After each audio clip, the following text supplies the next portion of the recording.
Kisaan, inspired by Ik Onkar, Mr. Maluk Singh Sandhu, Mrs. Kesar Kaur Sandhu, and all the farmers in India. The word Kisaan is a very special word in Punjabi. Kisaan means farmer. My name is Simran. My name is Saj. Join us on a journey to learn about the Kisaans of India and our great-grandfather who was a Kisaan. First, we will tell you about farming in two states in India, Punjab and Haryana. These two states are famous for their farmlands and rich agriculture. Haryana is the second largest contributor of grains in India. Wheat, rice, cotton, oilseeds, barley, and corn are some of the main crops in Haryana. Haryana is also famous for the Murrah buffalo and the Haryana cattle.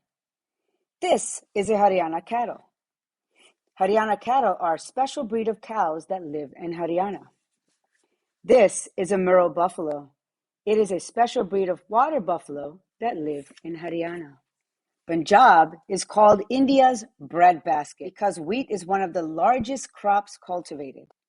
Besides wheat, rice, pearl millet, corn, and barley are some of the main crops grown in Punjab. Farmers in Punjab and Haryana grow different crops that feed billions of people who live in India. Farmers also grow sugarcane. Sugarcane is super delicious. Now that you know some facts about farming in Haryana and Punjab, let's tell you about our great-grandfather. Our great-grandfather was a Kisaan in Haryana. He worked in the fields that have helped feed people all over India. Our great-grandfather's name was Maluk Singh Sandhu. Maluk was born on July 1st, 1916. He was born in a village named Chaba, which is located in Shekhupura, Pakistan. Maluk wanted to become a Kisaan. Maluk's goal in life was to own farmland and work on his own farm. After serving his time in the British Burma Army, Maluk started his dream job, which was working as a Kisaan. Maluk's farm was located in Peva, Haryana. He saved his money to buy land. He owned 25 acres of land. He enjoyed cultivating his land. Cultivating is when farmers prepare their land for growing crops. Maluk plowed his land. He planted seeds. He also fertilized his land and got it ready for planting crops. Like other farmers in India, Maluk spent his days caring for his farm.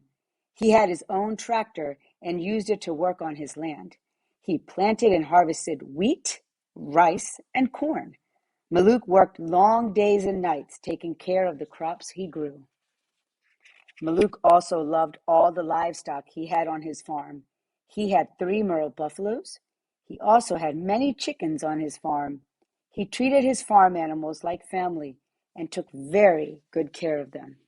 Our great-grandfather Maluk taught us to be grateful for all Kisaans because the work they do gives us our food. If there were no farmers, there would be no food. Our great-grandfather told us that Kisaans in India know that their crops feed people, so they harvest with lots of love and care. Saj and I honor all the Kisaans. The Kisaans in India work very hard to give us the food we eat. We are proud of our great-grandfather, Maluk, because he was a Kisaan. Now, friends, at the end of the story of Kisaan, it doesn't stop right there. There is a very special true story as well of Sardar Maluk Singh Sandhu, Simran and Saj's great-grandfather, and in real life, my grandfather. There are pictures of him at the end of the book that show him when he was in the British Burma Army, as well as other pictures from his days of being a farmer with my grandmother, Kesar Kaur Sandhu, as well as his picture from his 100th birthday. Friends, the story continues even on from there with a very special portion, an essay written by Kaur Sandhu, my co-author for the story, who did a fabulous job on writing an essay about what the farmers' protest was about. And lastly, at the end of the story, we give a heartfelt thank you to Dr. Swayman Singh's Five Rivers Heart Association and Khalsa Aid for allowing us to also feature them in the story at the end. Khalsa Aid and Five Rivers Heart Association has done a wonderful job with supporting the farmers at the borders in India. So we thank them. Thank you so much.